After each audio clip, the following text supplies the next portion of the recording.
Got a 2002 Jeep Liberty here. We're going to show you a couple tips here to take the motor out. First, you want to take your radiator out.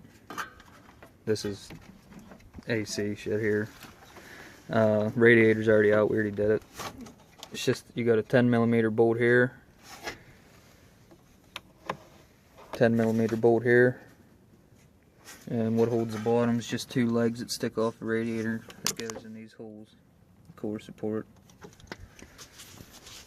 And if you don't have a fuel disconnect tool to take this apart, easiest thing we found is just go ahead and pull the fuel rail and pull the injectors out. You got 3 8mm bolts on each side, and this just all pulls out.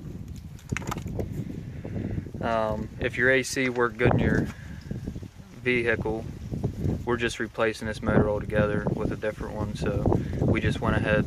Yeah, I know the AC worked in this one, so we went ahead and just pulled the AC compressor off so that we didn't have to break any lines. And to take the radiator out, you want to take the top of the core support out. It's just 3 bolts on each side here, 10mm, and then the whole thing pulls off. Alright, what we're doing now is got all the bell housing bolts out. Got 2 on the left. Up there you can see a hole for one of them. You got 2 on the bottom right here,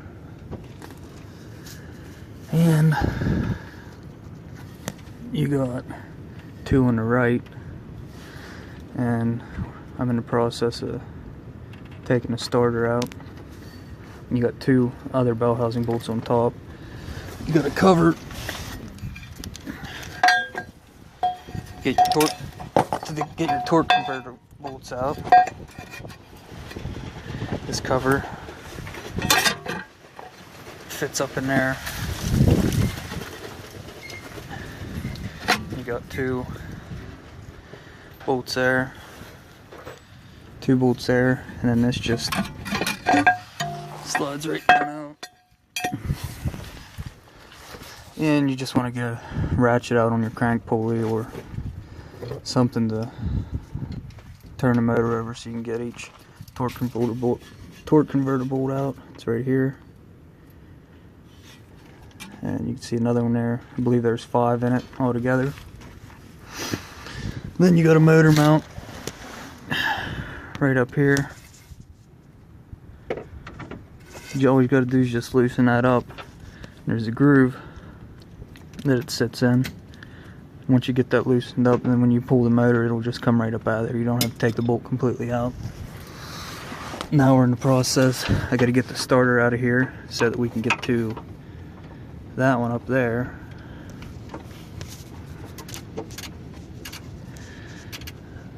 Can't get the ratchet in there with the starter, so you got to take the heat shield, 2 10mm bolts right there, right there. Got to take them out, get the heat shield off, and then get your wires off. Then you'll be able to get that motor mount. Alright, this is a correction on the starter.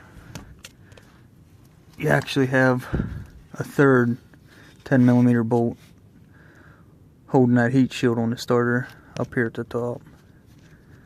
So once you get the starter to come down out a little bit, you can get a ratchet on that up there. Alright, you can see I got the heat shield off of it. I got the starter turned a little bit upside down here so you can get to the solenoid. You got a 14mm bolt.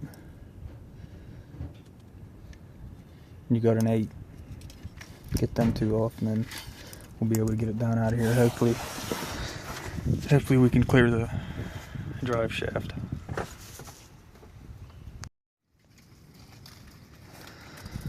Well, we got the starter out. We can get to that motor mount bolt now. I guess if you're just replacing the starter, which we're pulling the motor, so I'm just going to let it lay in there. You have to take the front drive shaft out. It's a good design by Chrysler. Yeah. Oh, I forgot to mention here, to take these, let me see if I can get you up in there. Take the exhaust apart off the manifold. You got a band there. Right there you go. Just loosen that up. 10mm, like I said. If you got one of the through ratchets that the stud can come through, makes it easy. But one of them on each side, loosen them up, and the exhaust will pull out. Alright, I missed one bell housing bolt here. Runs the opposite way. Runs from the motor into the transmission. It was right above the starter. Couldn't see it because of the starter. But there it is.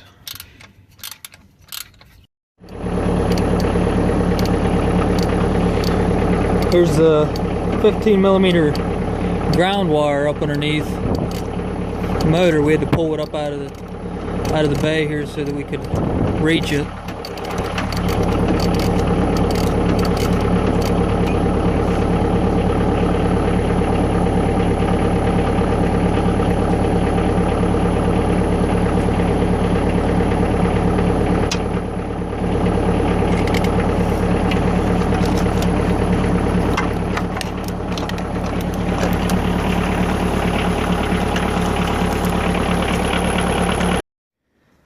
There it is, guys.